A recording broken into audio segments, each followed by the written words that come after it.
सरकार के बीच 8वें दौर की बैठक हुई, लेकिन ये बैठक बेनतीजा रही। ऐसे में किसानों की उम्मीदों पर एक बार फिर से पानी फिर गया।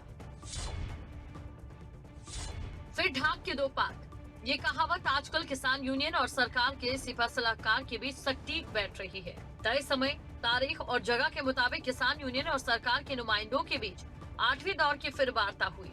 इस चर्चा से पहले कयास लगाए जा रहे थे कि किसानों के हकों पर मुहर जरूर लगेगी, लेकिन बैठक फिर बेनतीजा निकली। हताश और मायूस किसानों के प्रतिनिधि जब बैठक से बाहर निकले तो उन्होंने सरकार पर किसानों को गुमराह करने के आरोप मढ़े। किसानों ने सरकार को फिर चेतावनी दी कि जब तक हमारे हक वापस नहीं मिलते, हम टस से मस नहीं होने वाले।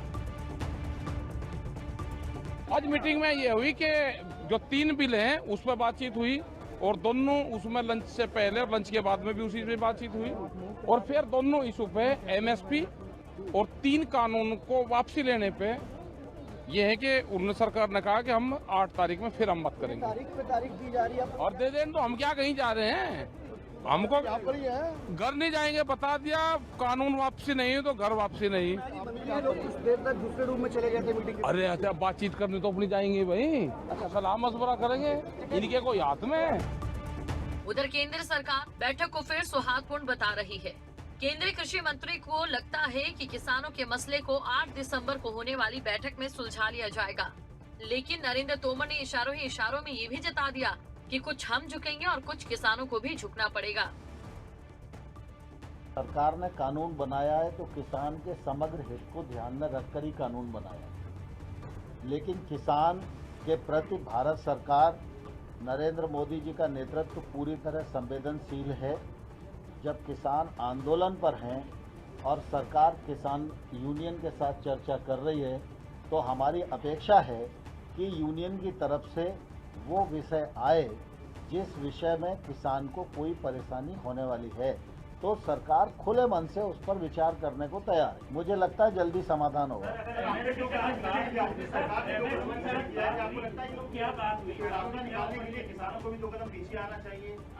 नहीं, स्वाभाविक रूप से रास्ता निकलने के लिए तो तालियां दोनों हाथ से ही बजती हैं ना।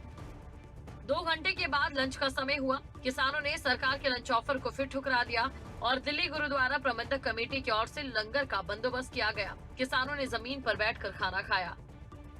इस बैठक ने किसानों के अरमानों पर पानी तो फेर दिया, मगर अब किसान फिर से आंदोलन तेज करने वाले हैं। 6 जनवरी को हरियाणा में किसान ट्रैक्टर मार्च निकालेंगे और केजीपी और केएमपी एक्सप्रेसवे को बंद करेंगे। किसानों की हुंकार यही खत्म नहीं होने वाली।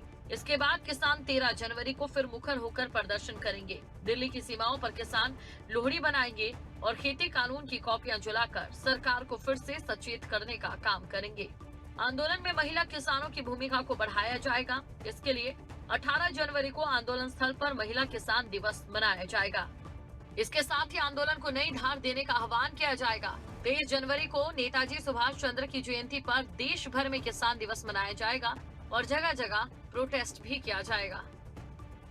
13 तारीख को जो कृषि कानून है उनकी कापियां जलाकर लोहड़ी का जो त्योहार है उसको मनाया जाएगा और 6 से 20 तारीख तक अलग अलग तरीके से जैसे भी लोग चाहें पूरे भारत में वो किसानों के पक्ष में, इस आंदोलन के पक्ष में धरना करें, मार्च करें, ट्रैक्टर से फ्लैक्स लगाएं। ये पंद्रवाड़ा जो मनाया जाएगा तो ये 6 से 20 तक होगा। ये बैठक तो बेनतीजा रही, लेकिन अब नजरें टिकी है 9वें दौर की बैठक पर। अब देखना ये होगा कि 9वें दौर की बैठक में क्या कोई हल निकल पाता है या नहीं।